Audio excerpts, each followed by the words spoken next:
Hello and welcome to The Business Game, a podcast that moves the needle.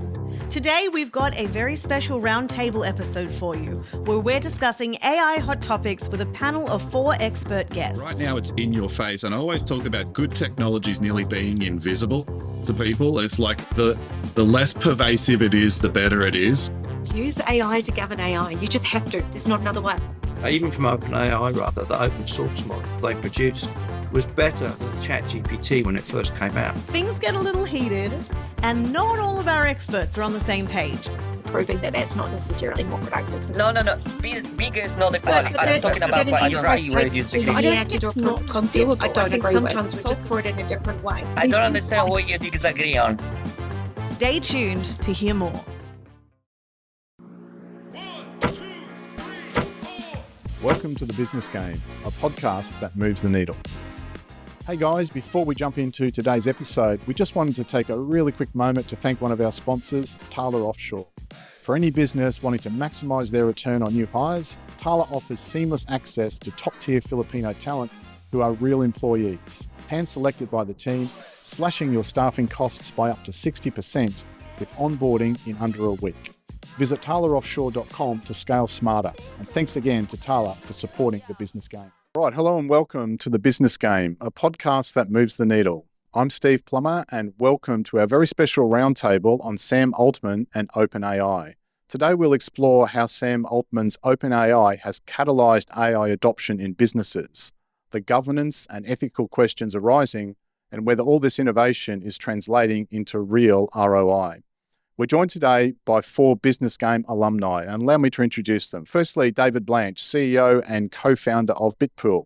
David is known for cutting through the AI hype to deliver practical, data-driven solutions in smart buildings. Welcome, David.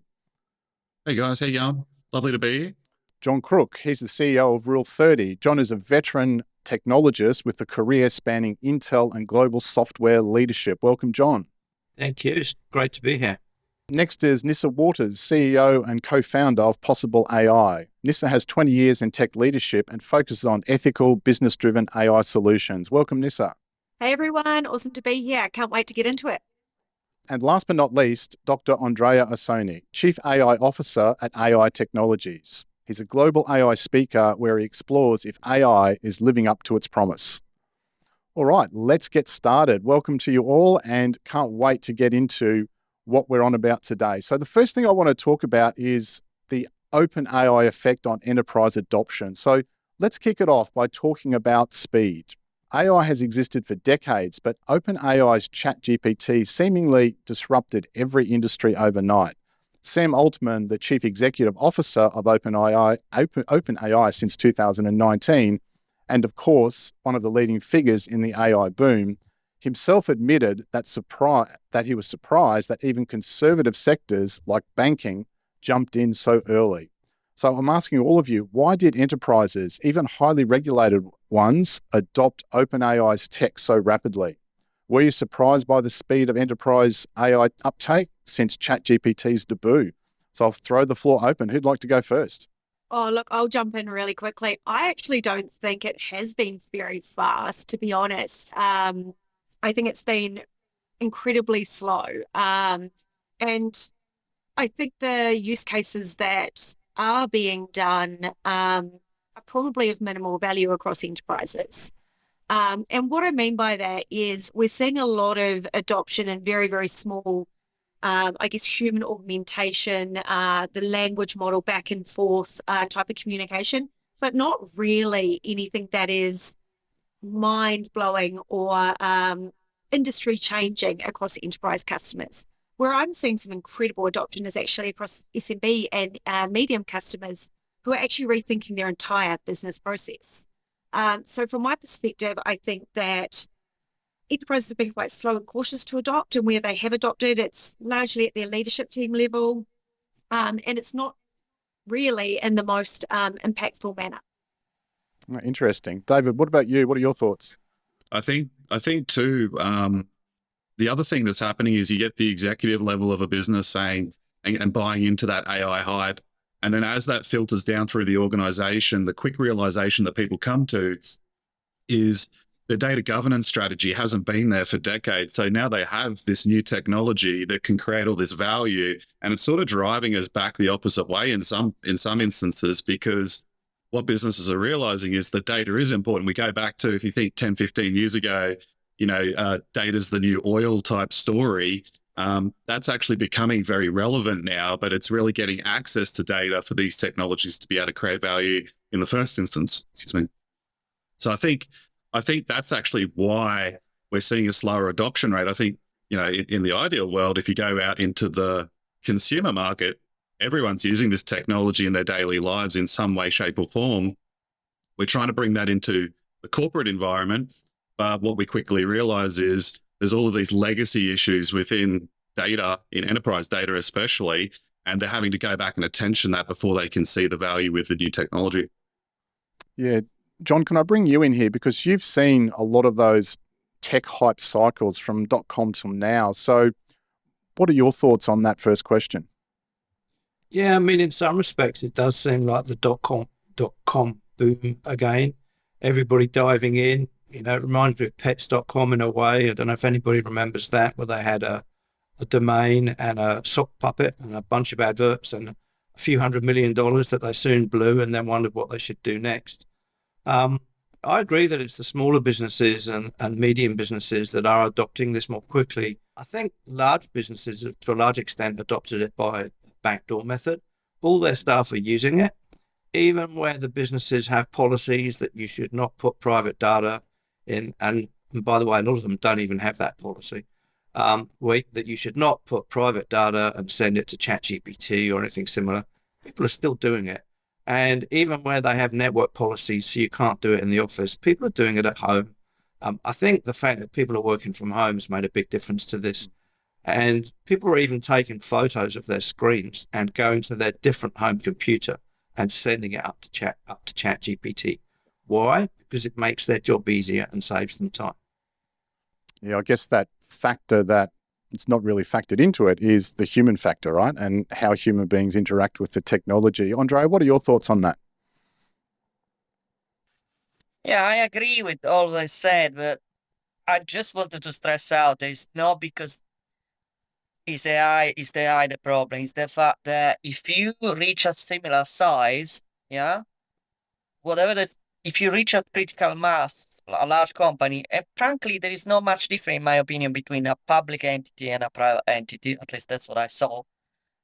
Then it's low. Whatever you're gonna adopt, AI next in the future, who knows when, quantum, whatever, it will be slow. It has to be slow because there are regulation, there are policy, procedure, etc. Especially if you are in a regulated industry. Now, can be speeded up? No, it can't. A big bank, easily, one POC, one jurisdiction, 1 year. I've been talking to executives. It's 1 year. You cannot speed it up. That's the speed. Now, yes, of course, as John said, even if there is policy in the company, you cannot use ChatGPT to do your document, etc., etc. No, people do it anyway. The only thing I think they could do it, I'm not sure, or at least I'm aware of there are, instead of prohibiting or things like that, or trying to mimic their ChatGPT, I've seen that. I mean, which then is blocked. You cannot do anything. What's the point then? They could at least said something like, look, if you're using any generative or any AI software, okay, the responsibility is on you. If it happens something, there is on the sensitive data, filtration, anything, all the output is still on you. So please check the output. That I would be more concerned on. So it's useless, less, not very effective to try to prohibit the usage, but you should at least kind of enforce the responsibility of, okay, you think you are using for your own job the AI solution, fine, but the output is your responsibility at least to check. It's not about laziness, basically. But that becomes really challenging if you're a publicly listed company. If you're putting the onus back onto the employee and saying, just do the right thing. I think, from a risk perspective, when companies are trying to manage risk, the easiest option is to block. And just to talk to a little bit more of what John was saying, I think the limitations within the corporate systems are actually fueling that backdoor method. If you think about it, it's actually encouraging people to go away. If you think about Copilot in the Office 365 environment, it's so limited that you don't see the value. So you tend to transition to publicly available tools. And I've seen that in the real world where, you have a corporate entity that's limited all this functionality, and it actually fuels people to go, well, I'm not getting any value. I know public ChatGPT gives me way more capability than my own corporate system. I'm just going to go and use that. And I think that's actually the challenge to try and overcome. Yeah, we're working on this as our wicked problem as a business at the moment. But there's two things within that. SaaS spread is hectic, and if we think about it from the mobile application era, we saw exactly the same thing. Everyone in the marketing team is buying a specific mobile app. We're getting exactly the same thing happening in the AI era, where the only way these enterprises can start to adopt is by actually kind of going around the back door and going through and going, I have this niche line of business application, which is AI. I'm going to kind of buy it on my company credit card or buy it through another procurement purchase. And that's how they're actually starting to leverage AI. But then that doesn't come with the guardrails that are really, really important. It also doesn't come with, even more important, contextual information or data, right? So when you're starting to use AI, having that contextual intelligence, which is effectively framed around your data, is the most important thing to be able to get, one, an accurate output, but two, something that actually is functional and usable and doesn't need too much human in the loop to actually adopt it. So we're working on this as a wicked problem as to how enterprises can adopt AI in a safe and secure way, but how users can use it in a safe and secure way. So watch this space with us, but I'm sure many others are starting to work on that problem as well.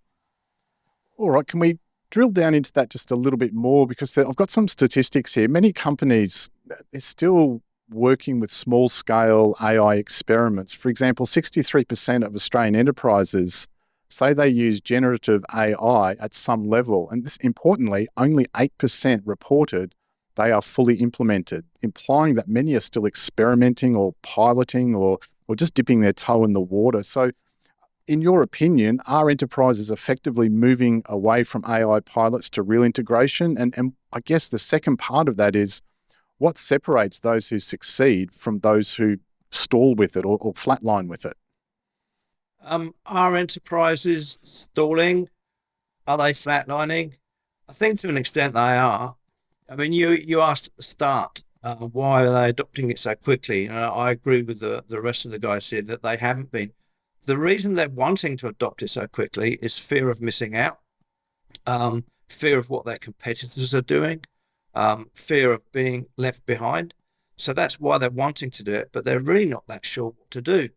There are, I think, a few companies doing the right thing. I mean, one of the most important things every enterprise should be doing, which most of them aren't, is providing all their staff with a secure and safe large language model that they can use that is integrated with the company data using, something like RAGs, that's retrieval augmented generation.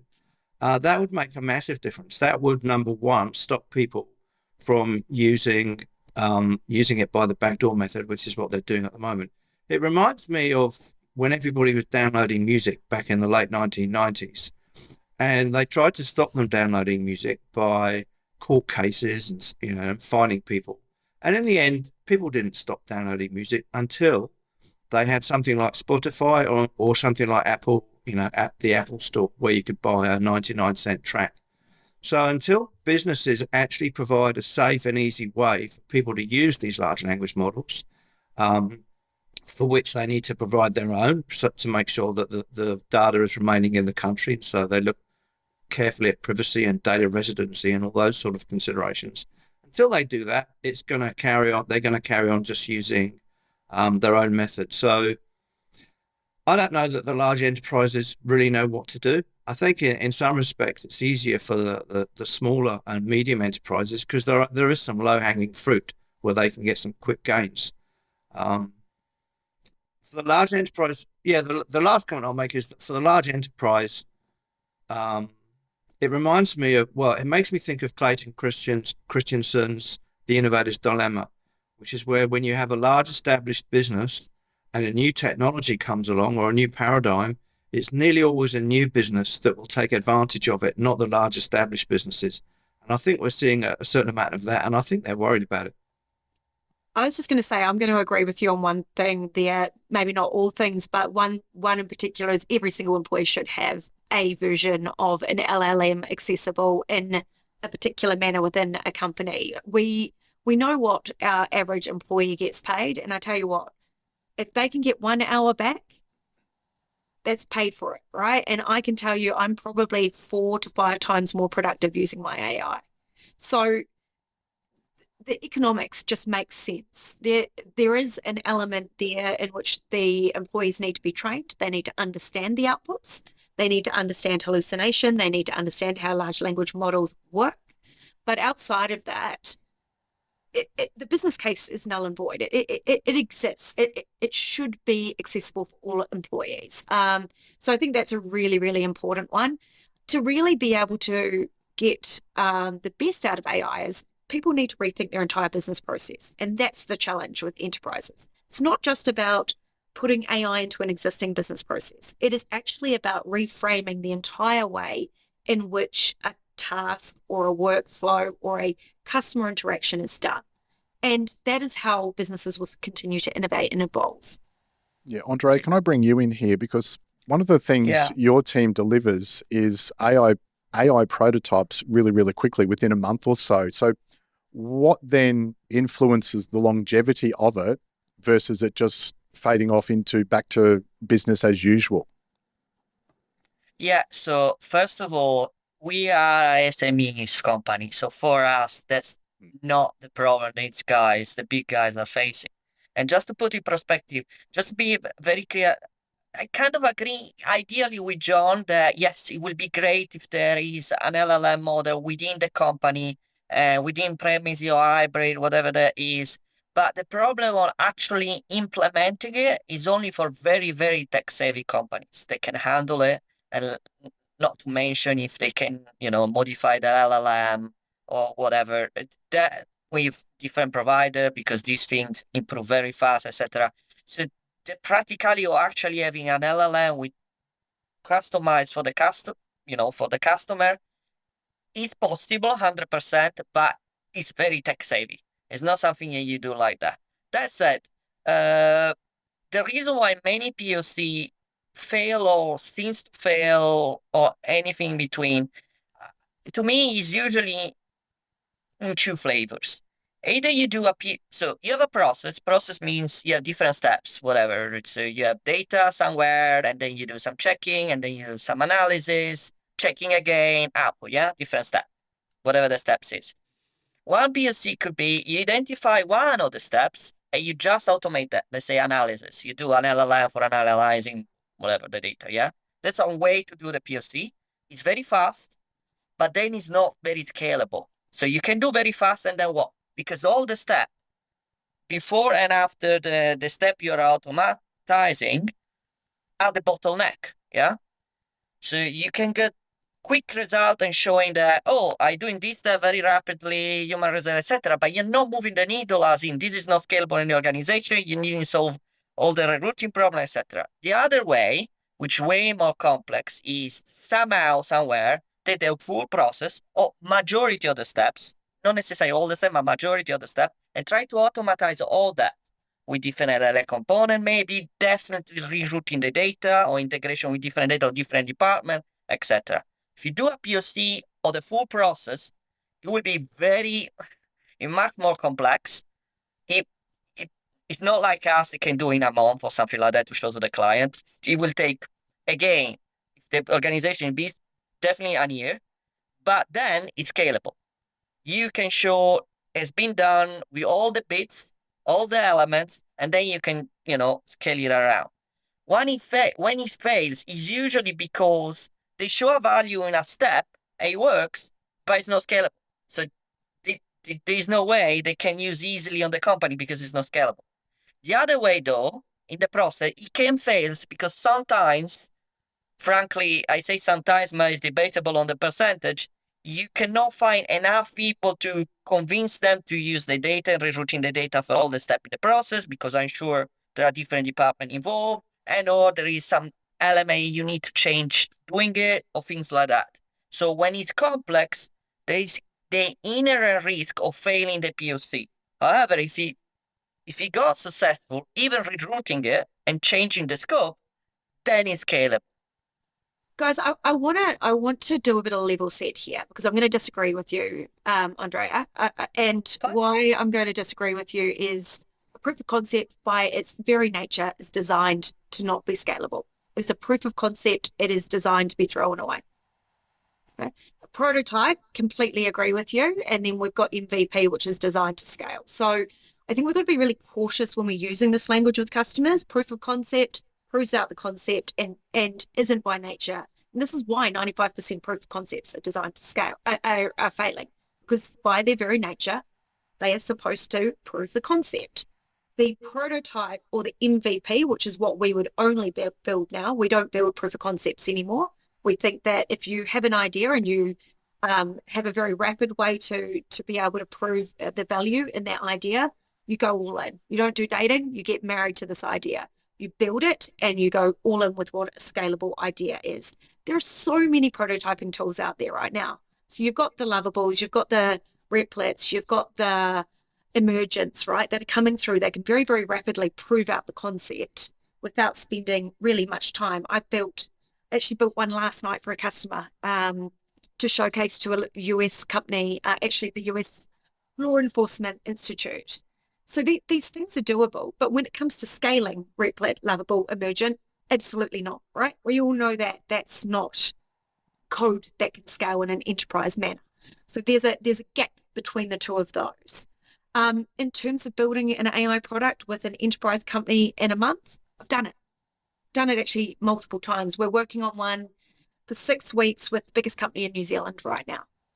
So I don't think it's not doable. I think sometimes we've just got to be really real about what we're actually working on and solve for it in a different way. I don't understand what you disagree on. Oh, no, well, that proof of concept is something Are you in the terminology, probably you disagree. When you use POC on prototype as a term, probably that's the disagreement. But no, but that an I don't enterprise see where you takes a disagree. year to do a proof of concept, I don't agree with. No, but not for me, for a bit. Well, depends again, it depends on the terminology. I can agree on that's a prototype, but obviously when you're talking about a bank that does POC, what I mean is actually scaling and doing the different parts. Yeah, so and an actually MVP. showing all that. Okay. Yeah, and Yeah. the enterprise grade MVP is a completely different ballgame. All right, David, I might bring you in here. So you've seen clients manage to operationalize AI beyond their pilots. What hurdles, for example, data or talent, do they face in going from a cool demo to a deployed solution? Yeah, I was just going to jump in because like in our world, it's very different than the corporate sort of IT landscape. We deal in the built environment, which is predominantly around sensors and logical controllers that control function within the buildings. In our space, one of the big challenges has been literally forever is these systems are incredibly complex. So people have always been searching for something that can create easy value for them. So I feel like we have a lot less hurdles than the corporate space where we're dealing with sensitive data. We're dealing with machine data. And one of the big drivers for our customers is reducing their operational outgoings. So there's like a real tangible dollar value associated to being able to create value from this data. I would say probably time frame around 2 years ago, we used to do a lot of pilots. Now we seem to do a lot less pilots and people are just using the technology and discovering the value that it can create. And they're also willing to accept that it's not perfect. And that's a really other key point. Once again, with the context of the data we deal with versus maybe something like, financial information, you actually have that flexibility. So we're seeing more customers operationalize it very quickly whilst understanding that it's not the silver bullet that's going to solve all of their problems. But they also want to be ahead of the curve. So in 2 years' time, when it is very prevalent that they've already accepted it to within the organization and they're using it and they're understanding how it's going to create value in the organization. Like I said at the start as well, a lot of these conversations then get driven to, well, okay, there's this great technology that can create this, value for me, But now I think I've got a data problem where I don't have access to all the data that I want to have access to be able to continue to create that value. So for us, we've seen a massive uptick in adoption. Classically now, customers want to test it in a real world environment versus just limiting themselves to the POC. And also equally, they want to test it in our world on more than one building. You know, they want to test it on 100 buildings or 50 buildings to see it at full scale.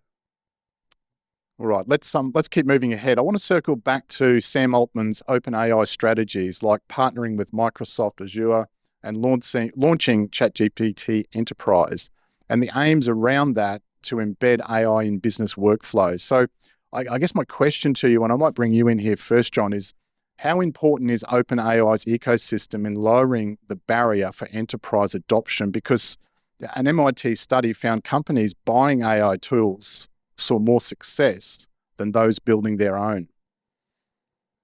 Well, you definitely should be.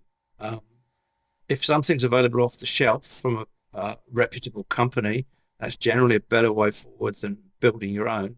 But specifically about OpenAI, whether people should wrap themselves up with OpenAI, I'd say absolutely not. No, they shouldn't. There's plenty of alternatives out there, both open source and other big businesses like Anthropic. If you're developing your own AI products or software, you definitely should be using an intermediate layer, something like LangChain, where you can at the drop of a hat change to use a different large language model. Maybe a year ago, OpenAI still had a bit of a head. They were still a bit of ahead for some of the other companies. I don't think they are now. So I think everybody else has caught up with them and in some respects overtaken them. Even some of the open source models like Qwen 3 Max, which came out this month, is pretty much as good as, and in some respects better than OpenAI. So you should not be wedding yourself to OpenAI. No way. That's I agree, but again, Quen from Alibaba or whatever else will come in next, who knows? You need, especially if there are two problems with open source. By the way, we always suggest open source with many clients, not against that at all. But there are two inherent problems. One is if you need any license and support, or let's be honest, liability. Yeah. So the problem using OpenAI is not because it's the best or whatever, not or any proprietary Anthropic. It's because there is a liability. Basically, they can sue or whatever if something goes wrong. That's the first one. And for big companies, this is important. Second aspect of it, again, if you're using open source, then it's all about the problem of getting a server right, get a good inference speed, which means inference speed is not GPU, there are inference chip that you can use. So you need to build your own infrastructure. Possible, no, absolutely. You don't. You do something like Bedrock. You wouldn't do it yourself. You'd go to a service provider that would offer you that service and the infrastructure. 100%, but it's a little bit more complex than relying on a vendor that does for you. It's like cheaper. An API is very different from building your own environment with an open source model. I get what you're saying. It's pros and I'm trying to highlight the pros and cons. Yeah, pros of OpenAI cost more. Cost more. It's probably faster because you don't need to do a little bit, even little, but integration. And there is an insurance somehow, a liability coverage of some sort. Yeah. In the other way, cost less. There is an integration part, so it's a bit slower to integrate that, and you're not locking in a vendor. So pros and cons. That's very important to any client to understand at least this very good distinction. Then we need to get the nitty-gritty of the project. That's all I say.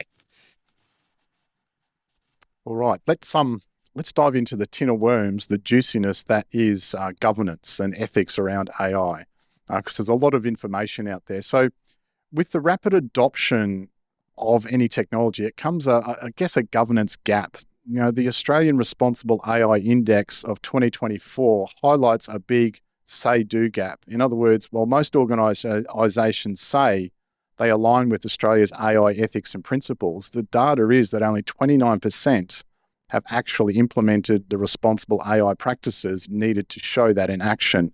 So how should enterprises govern AI use internally? David, would you like to kick off on that?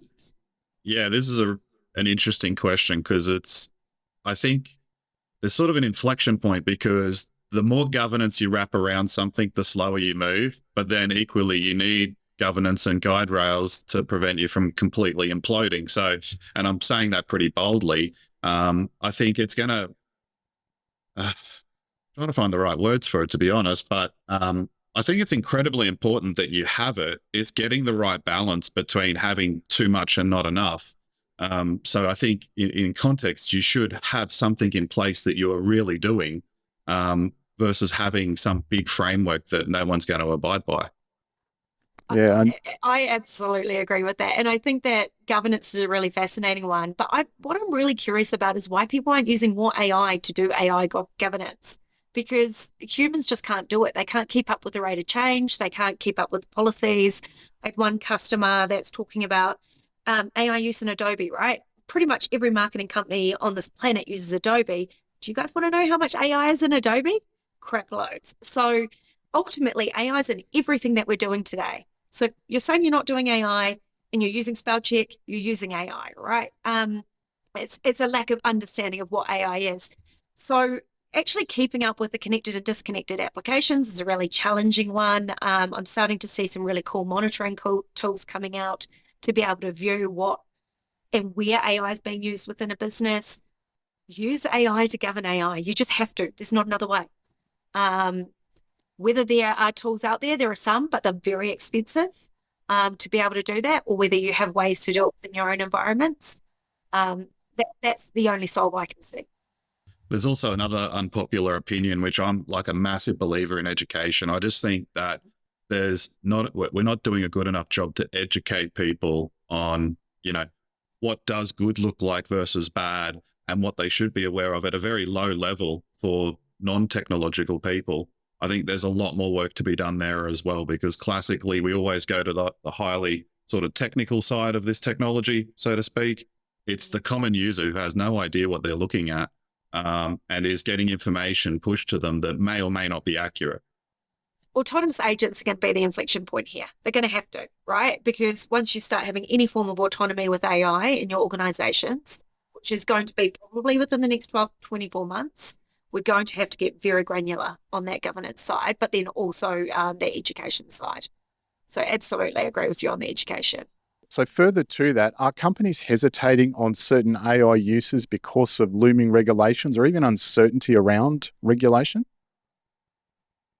Not in New Zealand or Australia from what I'm seeing.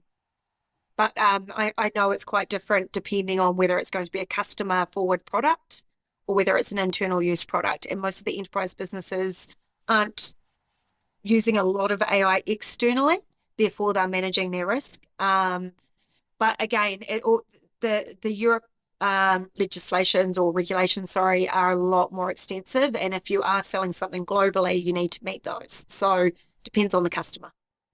Okay, John, can I bring you in here? As someone who advises businesses globally, do you see regulation as like an innovation killer almost, or is it a necessary safety net? And how are your clients preparing for compliance? It depends what the regulations are. If they're as constraining as the ones that they wanted to bring in California, that where anybody producing a large language model will be liable for any bad advice it gave anybody in the world, then yes, that's very constraining. On the whole, I think we do need reasonable regulations. It's more leadership and setting standards and expectations. It's things like transparency. It's things like every time you paste something into a ChatGPT or Claude or a Gemini, that's going to get used. They can get used by that company. People don't even understand that if only you wrote your own app and use the API to do exactly the same thing, the guarantee, the promise that you get from those same companies is that they won't use your data for training and they will keep it safe and secure. So simple things like that, people aren't aware of. So most people are still pretty clueless as to what they should or shouldn't be doing. There are simple steps that they can take. I've mentioned a couple already. But I think we need leadership from governments. We have a voluntary code in Australia. Most businesses aren't aware of it or don't follow it, and I think that was the statistic that you gave. One interesting thing about the regulation we haven't mentioned is Sam Altman, of course, because we're talking about him. he was all for it a year, 18 months ago. His plan was to control it. He wanted to use it as a vehicle to control the industry. I don't think he was necessarily pro-regulation himself necessarily. He was pro-open AI, and he was using it as a vehicle to manipulate the market. But yeah, definitely we need governments taking more of an interest and setting some realistic standards that help protect consumers and help educate workers as to what they should and shouldn't be doing. Yeah, it seems we can't talk about governance, right, unless we mention OpenAI's own governance and the saga around, the hiring and the firing rather and rehiring of Sam Altman. There was some chaos there for a while that shocked the industry. So I guess, what did that episode teach enterprises about relying on AI providers and the importance of stability and transparency, which you mentioned, John? So yeah, to anyone else on the panel, what did that episode teach us? Just that whoever's got money takes control. I don't think it taught us nothing's anything. changed. No, but honestly, there's not really any technology in amongst this. This was just politics and game playing, and it was actually just chessboard players and executives that were manipulating what the potential is. There's a lot of people within that business that have left now, and I had the honor of being at an event with Jeffrey Hinton recently, and he's well known as godfather of AI, and I luckily worked with him at Google at the same time. So he's a really interesting man. But, he's not a fan of Altman. He is absolutely a fan of what Ilya's doing at Safe Superintelligence? Yeah, and also Anthropic, because of the fact that they are following much more regimented, safe AI processes. And that's what's important. It is, how are we going to ensure that, and I don't think AI is the risk, I think humans are the risk. And that's what's taught me probably more than anything. We need to get this right. It's not about the technology. The technology is happening around us, whether we like it or not. We need to work out what we're going to do around jobs in the future, what we're going to do around GDP, because that's going to change. There's so many things from a cultural, political level that need to change to be able to get this right. I don't know, guys, get into this one. Yeah. I was just going to say it's about concentrated risk. I just think, more philosophically, with a technology such as artificial intelligence that's, I don't know, so transformative for everyone. It just reaffirmed my passion for open source and distributed control of any technology. If you just go back to when the story first broke, it's sort of like you just get this light bulb moment of like, I don't want corporations controlling this kind of innovation and technology whatsoever. I want that as distributed as possible. And I think that's happened since then. I mean, obviously that was still very early days in the sort of consumerization of this, but I think you're seeing, way more free access to this technology now than even when that story broke. I don't have much to add on that. It's just politics. Yeah. China's the one that's doing all the cool stuff. And we kind of need to just be aware of the fact that it's not all about OpenAI anymore. I'll just mention that the interesting learning for me and for Microsoft out of that whole episode was it was an example of people getting carried away with all this new technology and wanting to be in on it, come what may. What on earth were Microsoft doing, owning a significant chunk of OpenAI, having invested either hundreds of millions or billions in it, and not even having anybody on the board to oversee what on earth was going on? The people on that board were relatively immature. Certainly, I don't think Ilya was up to it in terms of governance and correct way to run a business, or a reasonable way to run a business. So even Microsoft had to give themselves a little bit of a ticking off for not having somebody on the board. What on earth were they thinking? So it was a kind of leveling moment, I think, for all of us to take a step back and say, hey, these might be new and exciting technologies, but let's make sure we apply a little bit of due diligence and care to all of this. It was meant to be a not-for-profit. I think everyone needs to remember. Yeah. It was. And that's an interesting part of the story too, which we haven't covered. Yeah, absolutely. Until it wasn't. Well, they're still trying to get out of it. Technically speaking, I think it still is. Yes. there are conflicting ways on that. I think China was already there. We just pay no attention to it, really. Yes, it was not the first model in benchmark, fine, but it wasn't miles away anyway. So it was already there. It just didn't get the attention because the media needs to be first in the class before getting the attention right. First thing. Second is not to make. There are different perspectives. The only thing Microsoft want is if there is an AI model, whatever there is, in fact, they invest also in Anthropic. I think somewhere else. I figure my mind, Inflection, I think is this. But anyhow, the only thing Microsoft want is not OpenAI because they like OpenAI or some other or whatever.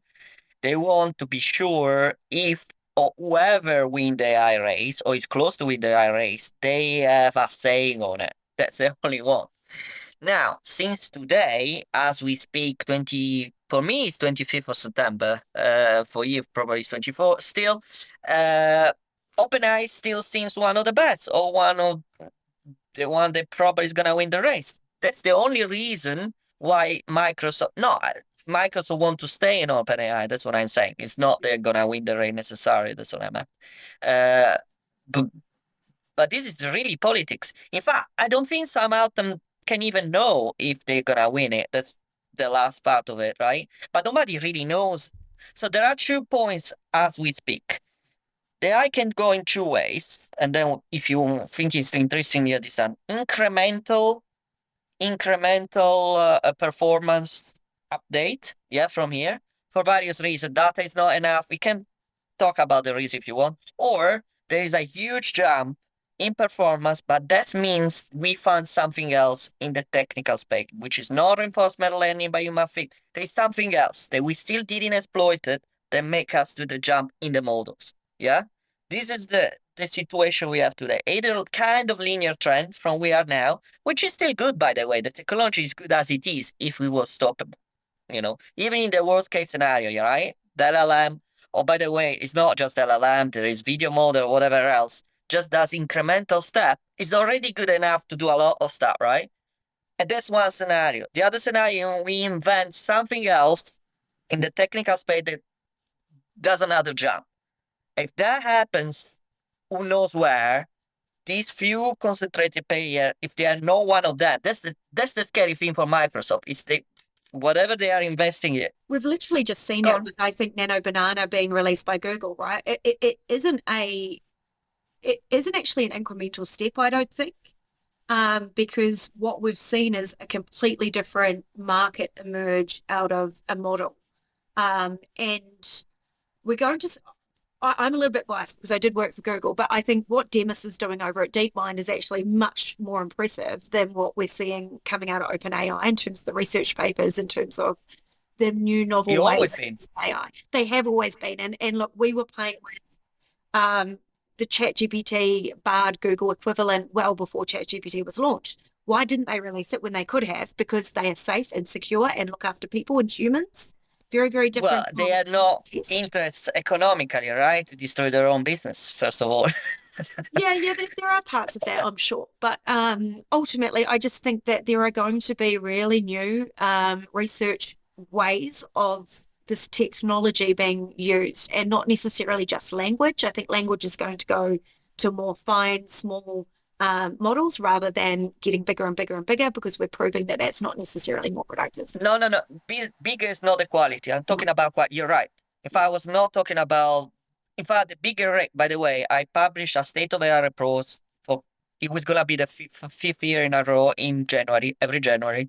Very few companies do that. And that's what you say about quality versus quantity. I think it faded away 2 years ago. Yeah. If you see in terms of bigger the better, 1 trillion parameter or sort of, is not because we cannot go up, we can, but then the performance of the model, because the training data is not there, that kind of mentality ended like roughly 2 years ago. From there on, the only way to really make a jump in performance of the model is not pushing the number of parameters, but is finding some architecture, some... We can think about it if you want to discuss, but the discussion is going to be very technical on the technical element that make a model better. Basically, it's not a race of number of parameters that's ended like 2 years ago, roughly speaking. And now it's a race. So can we invent something else that make the model smarter? And when you talk about the race for this technology, I look at it in a little bit of a different way as well. It's almost like right now it's in your face, and I always talk about good technologies nearly being invisible to people. It's like the less pervasive it is, the better it is. So I look at it a little bit differently as to who's going to win the race, and I think it'll be the company that essentially makes this technology that isn't as pervasive as it is today. Like, does everyone want to log into a chat interface and try and ask questions and do things? I think this is where that whole agentic space comes in. And I don't want to, this isn't the podcast for it, but then you start to talk about robotics and things to that effect. And it's where it almost becomes this invisible layer under society versus at the moment it's right at the forefront. I think the technology will become less important over time. And the company that wins the race will be the one that it just seamlessly integrates with life. User experience. Yep, absolutely. Yeah. Agree. Yeah. All right, let's shift a little bit. Business podcast. Let's shift a little bit to the ROI thing. So, is AI living up to the ROI promise for enterprises? Now, John, I'll get your thoughts here because you literally posed the question: AI hype versus reality. Is it living up to its promise? So, John, what's your take on that? No, it's not.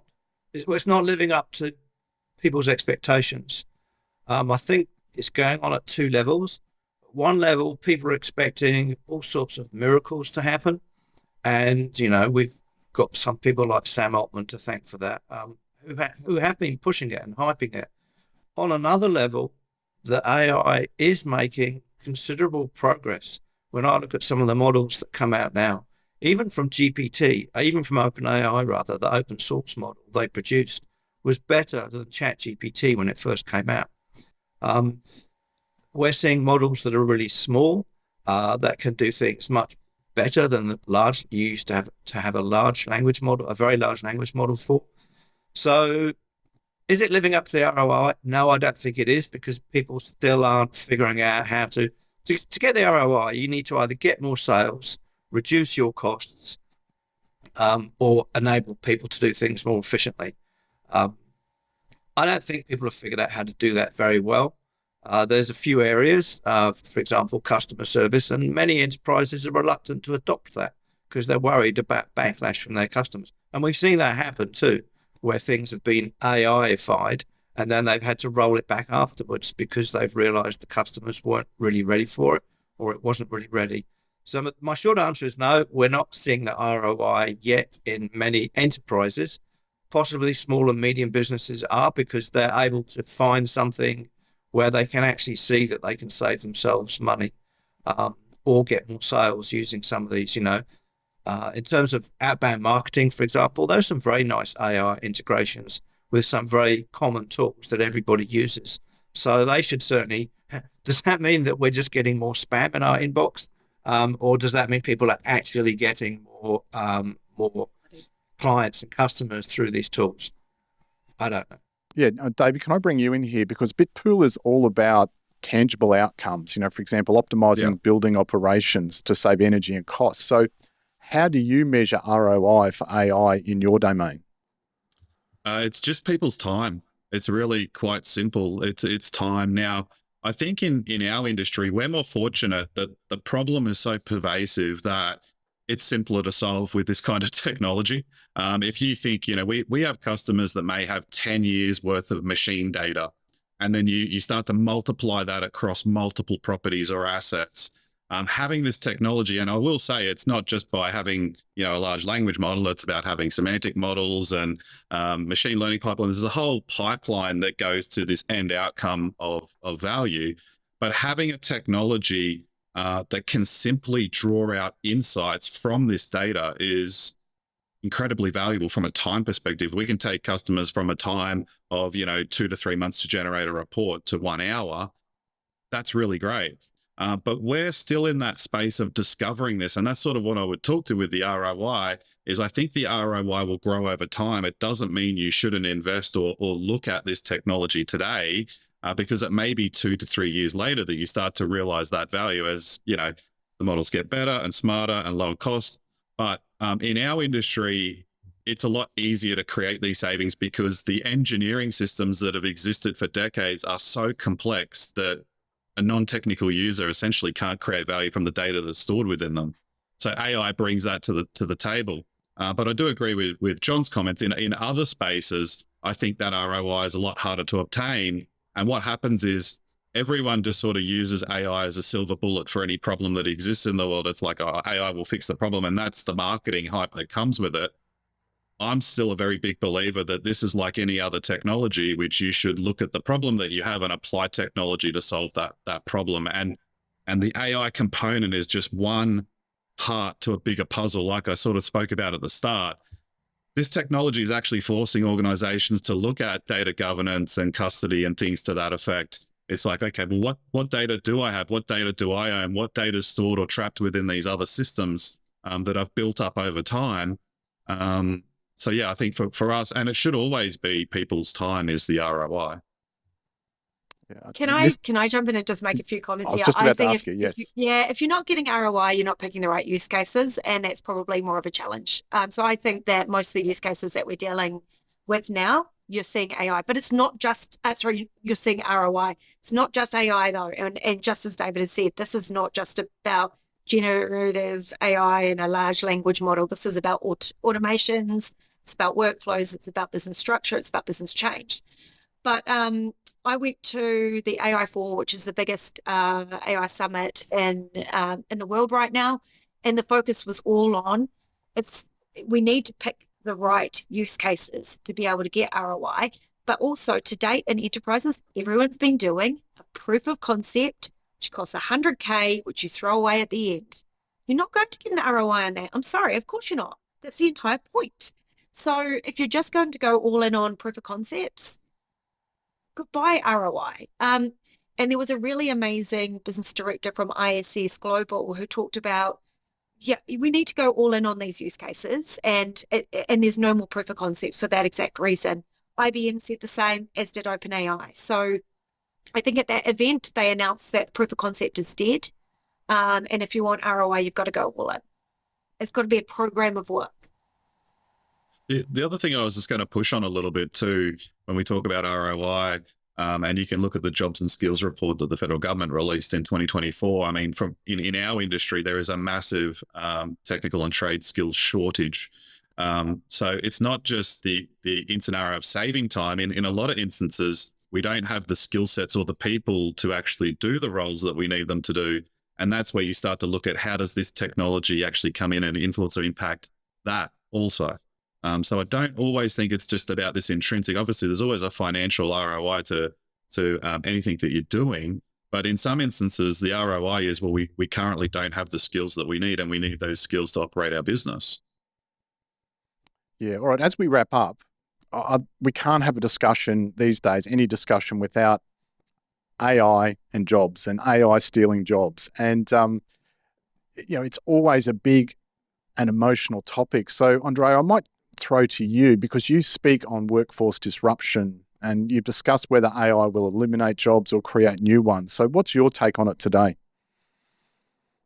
Well, it's the same as 1 year ago, or even before. It's as a temp, but again, we need to define what temporary is.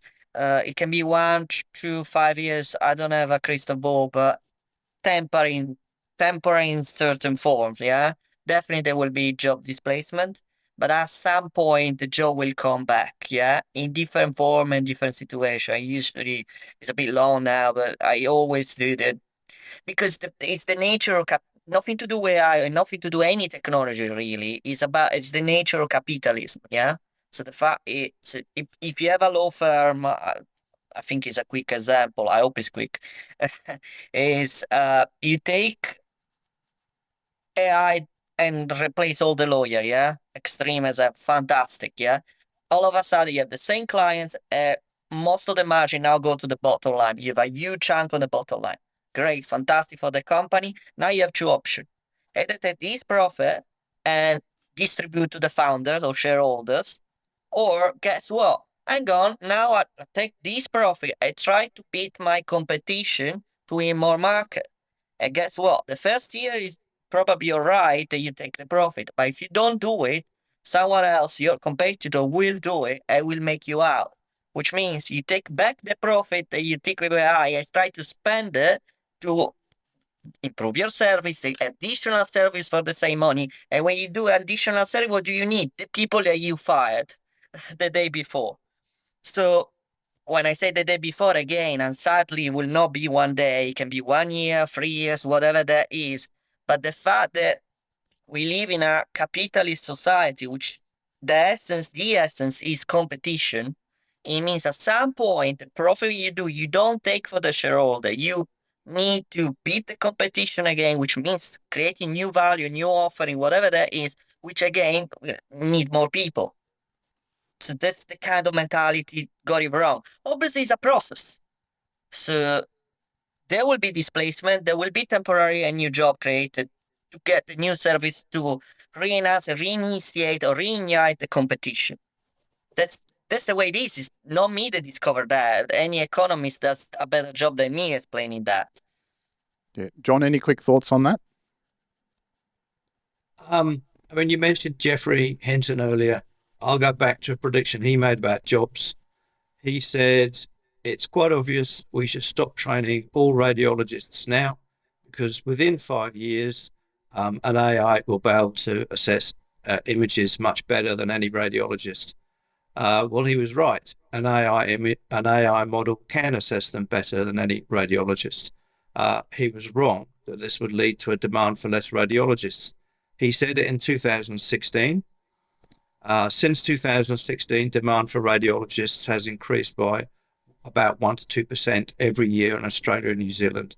So often the people that understand the technology assume that everybody's going to immediately adopt the technology that they may have been involved in. Society moves a lot slower than the technology, and that's what's happening. So I'm an optimist. Sure, there's going to be disruption, as there has been throughout my lifetime. And it's tragic for people who are thrown out of their jobs. For example, the steel industry or the coal industry in the UK in my lifetime. But, other things will spring up. So I'm an optimist there. All righty, thank you. Yeah, go on, Sorry, Andre. just to mention that in the example, the radiologist is a very, very instructive case. For those of you who remember, or those of you that want to study a little bit more, to study the case of IBM Watson. That one of the first cases was exactly to replace radiology. It failed back in 2016 or 17, or maybe I'm blurry with the dates. And it fails also for technical reason, by the way, which more or less in the line as Joe said. So the technology, even if it can do technically the job, it cannot really replace the radiologist, as in the encompassing work, not just the detection and the screening. Because it's much more than just the detection, the full job, I mean. But the interesting point I was making is how somebody who obviously understands the technology extremely well can be so poor at making predictions. And that's the lesson to take from the story I was telling. To wrap up, and I'll ask each one of you individually, let's get the crystal ball out here. Always the fun time, right? So let's get the crystal ball out. What do you see, crystal ball, what do you see coming in the next 5 to 10 years, thanks to OpenAI and the AI race? David, can I throw to you? Yeah, I'd probably comment less on OpenAI and just artificial intelligence in general. I see over the next 5 to 10 years, if you're not thinking about that digital intelligence being paired with the physical world, so robotics, vehicles, everything that we touch and feel, making those objects more intelligent. Over the next 5 to 10 years, you'd have to be thinking you're going to see a rapid rate of innovation and technologies being released in the physical world. Andrea. I agree with that. I will add that we'll have some convergence from a technology perspective. I am expecting a convergence between blockchain and AI, in the sense that if we really want to have an AI of some sort open source distributed, then we need some technology that allow the distribution. That will be blockchain. On the rest, yes, I agree. There will be some much more robotics that we have now, and hopefully the regulation will keep up with that, which is uncertain. 10 years is not a long time for regulation to actually be enrolled in society. We are slow. We humans are slow. Thank you. Nyssa. Oh gosh, I love those too. I've actually I watched Jensen talking about the world models, and it's really interesting seeing sort of those physical world models coming out now. So Elon versus Jensen's going to be a really interesting one. Um, for me, I don't think we'll have computers anymore, or at least not in the way that we use them today. I don't think um, the way in which we interact with technology is going to be the way we're doing it right now. So a lot of AI is desktop use and computer use. I just don't think that that's the way that technology will work. I think there's going to be a lot of automation, so the AI will actually start powering the back end of what happens. And I don't think websites will exist either because of that. So that's something that seems to shock people. No computers, no websites, and a lot more AI in our day-to-day life. Wow, thank you. No computers, no websites. Everyone's probably freaking out listening to that. No computers, no websites. My God. All right, John, over to you. Nessa, you've said the one I was going to say. I was going to say sorry. no. So let me bring it a little bit closer to home. I'm still waiting for an agent that can book me a hotel or book me a table at a restaurant. They say they can, but they can't. And the majority of times they try to do it, unless they're using a specific site like booking.com, they don't work. So I'm going to predict that will happen within 1 to 2 years. Hopefully it'll be quicker than that. I'm so impatient for it, but I'm saying it will happen within 1 to 2 years. And yes, the logical consequence of that is that in the years to follow, it'll be mainly agents using the web to do things.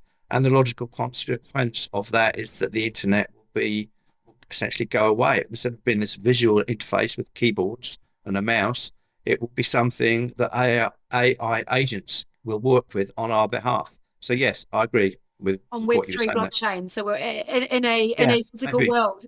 Yes.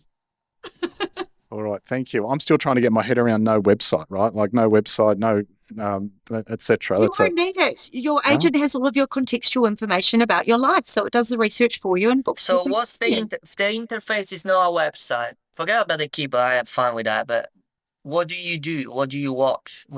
How do you interact? Through your agent, I would assume, and whatever form your agent takes, it might be someone. And how do you interact with the agent? What's the UX? That's where I was saying physical hardware will change. I mean, you could go to, if you're looking at, Meta Glass, you're looking at what is the mobile device become, you go into smartwatches and things like that. And that's why I'm actually quite bullish on the hardware space more so, because I think there's going to need to be a lot of innovation in hardware to change the way we interact with technology, because today it is very physical. Keyboard, sit behind a computer, use a mobile device. What AI brings to the table is an ability to not have to use those hardware form factors. And that's where I think you're going to see a lot of innovation in the hardware side. I say every human is different, right? I have ADHD, which is why I interrupt people. I'm really sorry. I know a lot of autistic people. I know a lot of people that don't like talking on the phone. I know a lot of people that don't like being face to face. Sure. I think what you interact with will be your choice, and there will be multiple factors of that. And as David says, I think it could be glass, it could be your robot in your house, it could be your Google Home if they ever get their shit together and actually get that working. But it will differ person to person and what form factor you like. You just need to look at something like Neuralink. I mean, whilst Neuralink's very early, if you think 15 or 20 years into the future, something like, yeah. Absolutely. I I think what isn't the Meta glasses, you can control it via your pulse, which is really, really phenomenal to see that is already here now or as of last month. So that's a wristband that is effectively controlling the computer via your hand movements. All right, I guess it's a case of watch this space. So exciting times ahead, and also some disruptive times ahead, I guess. So look, it's been an absolute pleasure having all of you on the show today. It's been really enlightening. So much to think about for our listeners. So thank you to each and every one of you for your time and your expertise. Dr. Andrea Isoni, Nyssa Waters, John Crook, and David Blanch. Thank you so much for joining us. It's been a pleasure. And again, don't forget to like or subscribe to the Business Game podcast wherever you're listening. That's all we've got time for. We'll see you next time. To help support our continued mission to provide free, best-in-class advice from the world's most compelling business leaders, make sure you hit that subscribe button and ring the bell. so you never miss an episode. See you next Saturday. Thanks for tuning in to The Business Game. If you like what you heard, make sure to subscribe on YouTube and follow us on TikTok, Instagram, Facebook, and LinkedIn to stay connected. A big thank you to our major sponsor, Tyler Offshore, for powering today's episode. And join us again on the next episode of The Business Game, a podcast that moves the needle.